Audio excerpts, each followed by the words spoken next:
Olá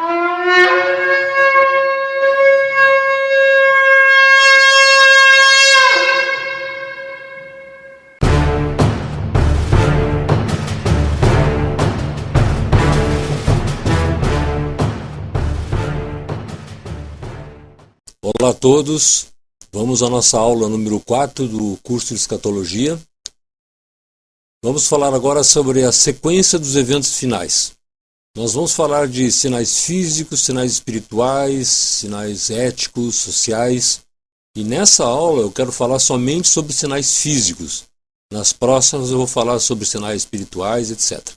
Mas nessa aula número 4 aqui eu quero me ater somente a sinais físicos. Muito bem, o cumprimento das profecias dos dias de hoje. O ser humano tem uma grande curiosidade sobre o futuro. É muito normal o ser humano querer saber o futuro, especialmente sobre o fim dos tempos. Então, eu mesmo, antes de ser crente, eu fazia isso. E muitas pessoas que não são crentes fazem, e infelizmente alguns crentes também fazem. Consulta horóscopo, consulta videntes, etc., para saber como vai ser o futuro. A gente sabe que Deus proíbe que se faça esse tipo de coisa. Que se consulte espíritos malignos, videntes, horóscopos, mesmo porque eles não sabem o futuro. Agora, nós que acreditamos em Deus, que sabemos que Ele é onisciente, conhece todas as coisas, nós sabemos que somente Ele conhece o futuro. Ninguém mais, nem o diabo, nem seus anjos, nenhum espírito maligno, ninguém conhece o futuro, somente Deus, que é o único ser onisciente no universo. Agora, como nós podemos saber o que vai acontecer no futuro? Onde é que nós encontramos o futuro? Ora, nós encontramos o futuro exatamente aqui, na Bíblia. A Bíblia fala tudo o que vai acontecer no futuro, especificamente sobre o que interessa, que é a nossa salvação, sobre a vida eterna, sobre o fim dos problemas, fim do mal, etc, etc. Então é na Bíblia que nós vamos encontrar. E esse curso, ele tem um dos objetivos mostrar onde está na Bíblia o que vai acontecer no futuro. Então vamos falar sobre cumprimento das profecias nos dias de hoje. Nós cristãos devemos ler as Escrituras e ficarmos atentos para os sinais que a Bíblia diz que acontecerão antes do arrebatamento. Então a Bíblia fala, acontecerão sinais, que nem Cristo já falou sobre a figueira. Olhai a figueira. Quando vocês virem ela florescendo, sabeis que o verão está próximo. Então, se os sinais que a Bíblia diz que irão acontecer antes da vinda de Cristo começarem a acontecer, eles acontecerem, a vinda de Cristo está próxima. Agora eu pergunto, que sinais são esses? Será que é uma lua vermelha que aparece no fim de cada tarde? Será que são gafanhotos que estão vindo por aí? Então, tem muito folclore no meio, tá? Vamos ver exatamente o que a Bíblia fala sobre esses sinais.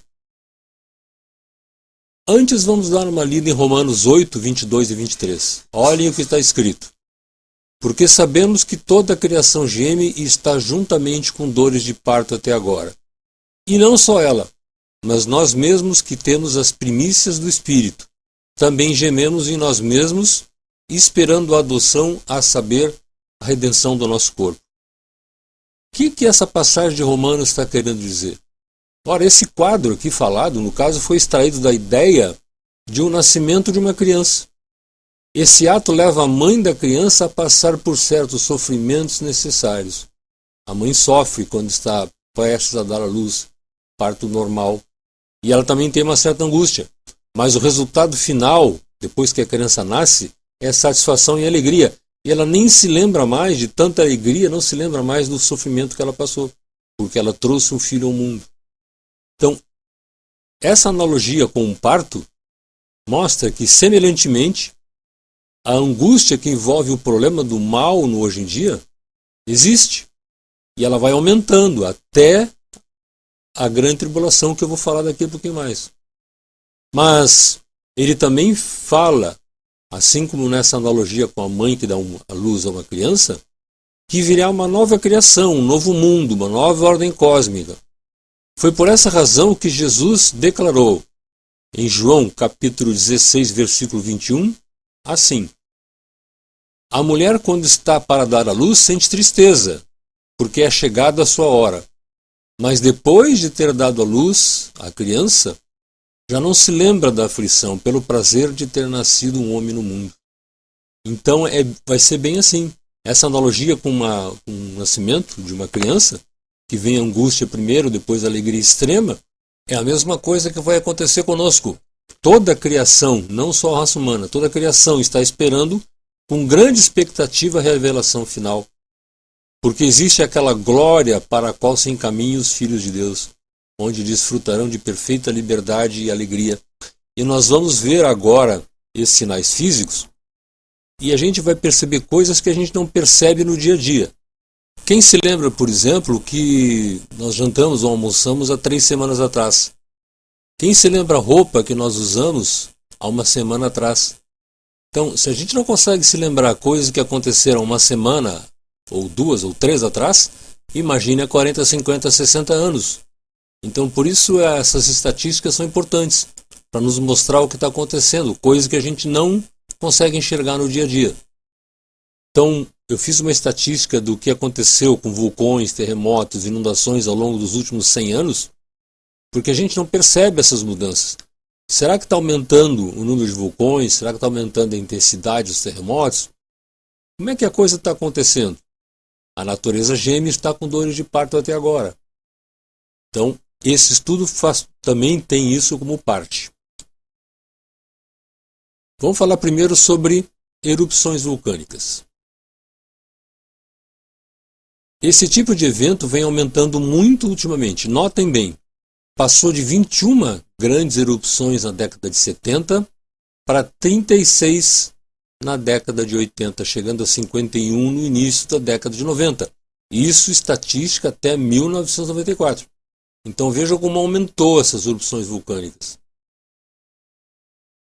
Muitas dessas erupções causaram espanto por partirem de vulcões inativos há mais de um século. Por exemplo, o vulcão Pinatubo, nas Filipinas, acordou em junho de 91, após 600 anos, eu disse 600 anos de inatividade, tornando-se a segunda maior erupção do século XX.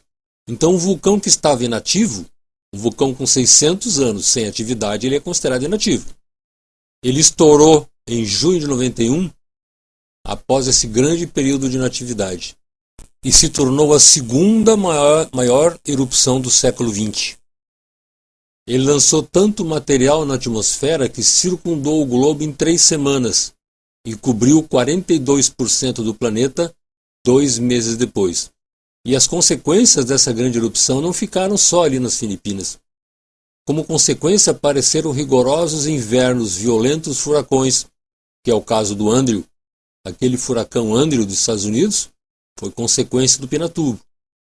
E chuvas torrenciais nos Estados Unidos. Então, ele mudou o planeta. Grandes coisas aconteceram por causa de uma erupção vulcânica. Muitos cientistas afirmam também existir uma relação entre os deslocamentos dos polos magnéticos da Terra, explosões solares e atividade vulcânica. Note que entre 1850 e 1950, os polos se deslocaram 2 milhas por ano. Só que a partir de 1950, quando a atividade vulcânica se intensificou, o polo norte magnético se deslocou mais de 200 milhas. Só para lembrar os irmãos e as irmãs que o polo geográfico e o polo magnético não coincidem. Assim como nos terremotos, as atividades vulcânicas também têm uma tabela com índices. Tá? Então, eu vou colocar aqui a tabela, porque existem 8 grandes estágios diferentes. Olhem bem. Desde a categoria 0 até a categoria 8, nós passamos de erupções não explosivas até mega colossal. Na coluna do meio, eu coloquei aqui qual é a altura da fumaça que cada um deles atinge. E eu coloquei na última coluna a frequência desse tipo de erupção. E eu botei aqui embaixo.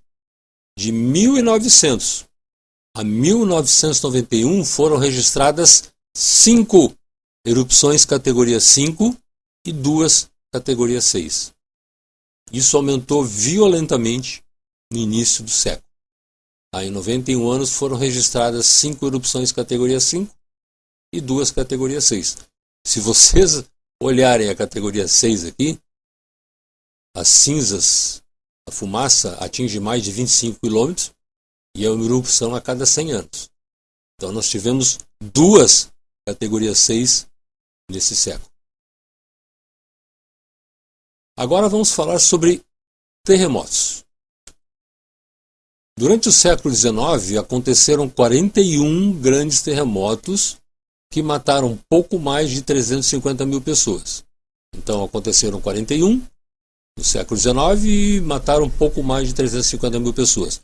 No século XX, até maio de 97, já havia ocorrido 96 grandes terremotos que mataram 2.150.000 pessoas. Então, no século XX, ocorreram 96 grandes terremotos que mataram 2.150.000 pessoas. Aumentou violentamente a quantidade de terremotos, assim como havia aumentado violentamente a quantidade de vulcões. Olha essa tabela aqui. Eu botei aqui essa tabela, eu achei ela de 10 em 10 anos, e eu coloquei aqui em cima décadas do século XX, de 1900 a 1909, 1910 e 1919. E eu coloquei a quantidade de terremotos que aconteceram naquela época, naquela década, e eu coloquei o número de terremotos que aconteceram exatamente naquele período de tempo. Olhem só, olhem uma coisa interessante. Se nós dividirmos esses 80 anos, né, que foi de 1900 até 1979, em 2 metades, na primeira parte, que é de 1900 a 1939, nós tivemos quase 1.000 terremotos. Ao passo que na segunda metade dessa tabela aqui, nós tivemos mais de 3.500 terremotos. Então, aqui está os primeiros 40 anos. Tá? Nesses primeiros 40 anos, tivemos 974 terremotos. Nessa outra metade dessa pesquisa, nós tivemos 3.572 terremotos. Então, assim como vulcões, assim como terremotos, muita coisa está acontecendo no planeta e nós temos que nos antenar para esses sinais. Vejam agora furacões. No período de 1900 a 1949, ou seja, os primeiros 50 anos do século, nós tivemos 126 furacões. Nós podemos olhar de 1950 a 1996, tivemos menos furacões, 77. Só que a quantidade de mortes que eles causaram foi violentamente maior. Então, esses 126 furacões desses primeiros 50 anos causaram 1.874 mortes, enquanto que somente 74, na segunda metade, causaram mais de 1 milhão de mortes. Então, os furacões também estão intensificando. A natureza geme e está com dores de parto até agora. Vamos falar agora sobre inundações. Durante todo o século XIX, aconteceram 3 grandes inundações e morreram 937 mil pessoas. Isso no século XIX. No século XX, até agosto de 96, já tinha ocorrido 82 grandes inundações, que mataram aproximadamente pouco mais de 4 milhões de pessoas. Então vejam bem, no século XIX, 3 inundações mataram quase 1 milhão de pessoas. Nós tivemos, no século XX, 82 grandes inundações que mataram mais de 4 milhões de pessoas. Olhem a tabela a seguir sobre inundações. Da mesma forma, eu dividi essa tabela também em 2 partes. Notem que eu deixei em negrito a segunda metade. A primeira metade de 1900 até 1949 e a outra metade de 1950 a 96. Vamos notar o seguinte. Nessa primeira parte, nós tivemos 12 grandes inundações, enquanto que nessa segunda parte aqui, nós tivemos 81 grandes inundações. Então não é só terremoto, vulcão, furacão, não. Inundações também aumentaram violentamente e mataram muito mais gente ao longo do tempo. Além desses sinais que eu falei, quais são os outros sinais que também mostram que a volta de Cristo está perto? Poluição atmosférica, secas, prolongadas, provocam fome e doenças pelo mundo. Os noticiários estão cheios de imagens chocantes de crianças passando fome. A cidade do México, por exemplo, ela produz 15 mil toneladas de poluentes por dia. Eu vou repetir. A cidade do México produz 15 mil toneladas de poluentes por dia. Muitos gases afetam a camada de ozônio da atmosfera, aumentando a incidência de câncer de pele. Lá em Apocalipse, capítulo 16, versículos 1 e 2, fala de um tempo em que os adoradores da besta serão atingidos por uma chaga feia e dolorosa. Olha o que está escrito lá. E ouvi, vinda do templo, uma grande voz que dizia aos 7 anjos: Ide e derramai sobre a terra as 7 taças da ira de Deus. E foi o primeiro e derramou a sua taça sobre a terra. E fez-se uma chaga má e maligna nos homens que tinham um sinal da besta e que adoravam a sua imagem. Aqui está. O homem destrói a terra com poluentes, então o homem está destruindo a natureza com poluição. E isso é uma coisa irrefreada e vai pagar por isso. Apocalipse 11, 18 fala: Iraram-se as nações e veio a tua ira, e o tempo dos mortos, para que sejam julgados, e o tempo de dares o galardão aos profetas, teus servos, e aos santos, e aos que temem o teu nome, a pequenos e a grandes. E notem esse final: e o tempo de destruíres os que destroem a terra. Isso aqui é muito sério, meus irmãos. O homem está destruindo a terra e isso não agrada a Deus. Então nós terminamos aqui essa aula sobre eventos finais, especificamente sobre sinais físicos. Nas próximas aulas falaremos sobre sinais éticos, espirituais e morais.